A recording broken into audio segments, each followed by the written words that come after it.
துலாம் ராசி அன்பர்களே, புதிய முயற்சிகள் சாதகமாக முடிவது மகிழ்ச்சி தரும். எதிரிகளால் மறைமுக ஆதாயம் உண்டாகும். சகோதர வகையில் எதிர்பார்த்த காரியம் சாதகமாக முடியும்.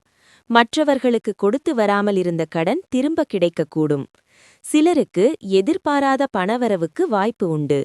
வியாபாரத்தில் விற்பனையும் லாபமும் கூடுதலாக இருப்பது மகிழ்ச்சி தரும். பங்குதாரர்களால் ஆதாயம் உண்டாகும். கோபத்தை கட்டுப்படுத்தி உயர்வதற்கான வழியை யோசிப்பீர்கள். உறவினர் நண்பர்களால் அனுகூலம் உண்டு. பழைய கடனில் ஒரு பகுதியை ஃபைசல் செய்வீர்கள். வியாபாரத்தில் வேலையாட்கள் கடமையுணர்வுடன் செயல்படுவார்கள். உத்தியோகத்தில் உங்கள் திறமை வெளிப்படும். மதிப்பு கூடும் நாள். மகிழ்ச்சியான செய்தி கிடைக்கலாம். பணம் உங்களுக்கு முக்கியம், ஆனால் உங்கள் உறவுகளை கெடுக்கும் அளவிற்கு பணத்தை பற்றி அவ்வளவு தீவிரமாக இருக்க வேண்டாம். நாளின் பிற்பகுதியில் பழைய நண்பர் ஒருவர் வருகை தந்து இனிமையை ஏற்படுத்துவார்.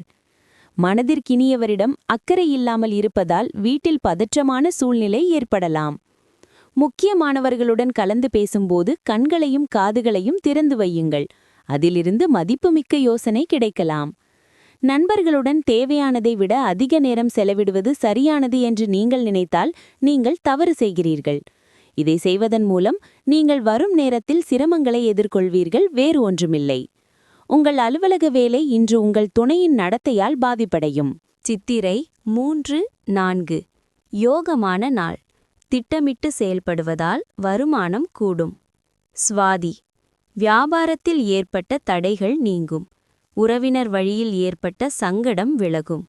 விசாகம் 1-2-3 வெளியூர் பயணம் ஆதாயம் தரும். நீண்ட நாள் விருப்பங்கள் பூர்த்தியாகும்.